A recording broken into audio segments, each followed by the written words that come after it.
American Heart Association meetings in Chicago. My name is Brent Muhlestein, and I'm here with my good friend, new friend and colleague, Dr. Byrd from the University of Michigan. Dr. Byrd is a very special expert in the world of hypertension, and we are actually just about to begin doing some collaboration work together. But Dr. Byrd just tells me that he has just recently published some important information about hypertension in JAMA. And so, Dr. Byrd, tell us a little bit about it. Thank you very much. The papers that we published this week in JAMA are about out-of-office blood pressure monitoring, including ambulatory blood pressure monitoring, which can be done for 24 hours, and home blood pressure monitoring, which is done with a device that you can buy at the drugstore and do by yourself. And it could be, the ambulatory blood pressure monitoring has several advantages, including the ability to take measurements during sleep and many times during the course of a day. And the average measurements that come from the ambulatory blood pressure monitoring tend to predict outcomes of such as myocardial infarction and death better than clinic blood pressures. Home blood pressures have been used to improve the management of blood pressure. We talked about Richard McManus's work from the UK in that piece in JAMA. And the piece that was physician-facing was one of the pieces, and is an update on out-of-office blood pressure management.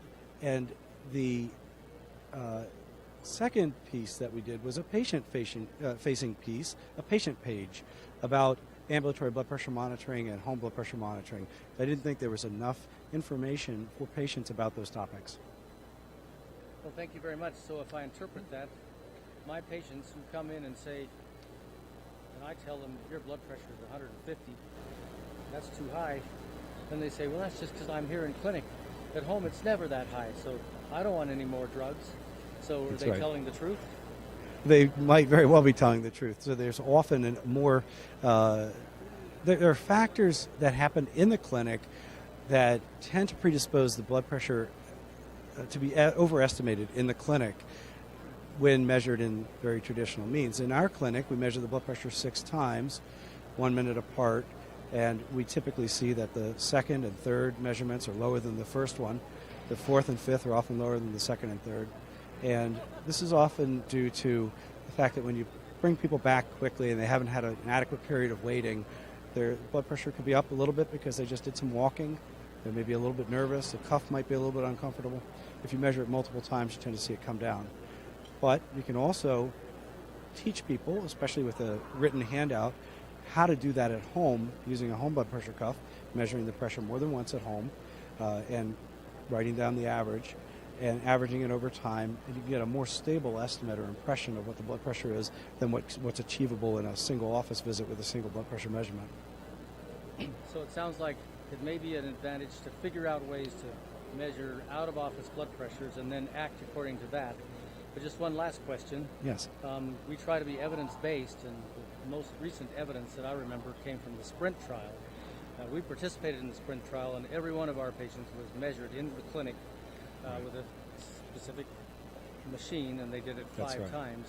But shouldn't we do that because we know that there should be less than 120 in that target, or is it all right to trust these ones outside before we have a randomized trial? Well, that's a good question. There has been a randomized trial of home blood pressure monitoring that was not an outcomes trial like SPRINT. It just showed that you could achieve better blood pressure control even as early as 6 months and certainly by 12 months. And that was done by Richard McManus and colleagues in the UK.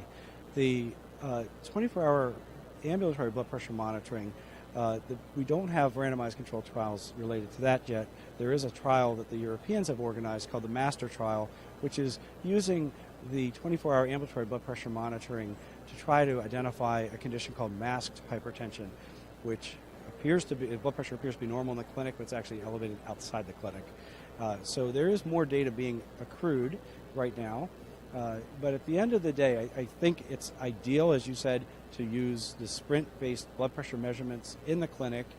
Many primary care physicians have told me that they just don't have the adequate time per patient to do it, but I think we should be trying to get better blood pressure measurements in the clinic.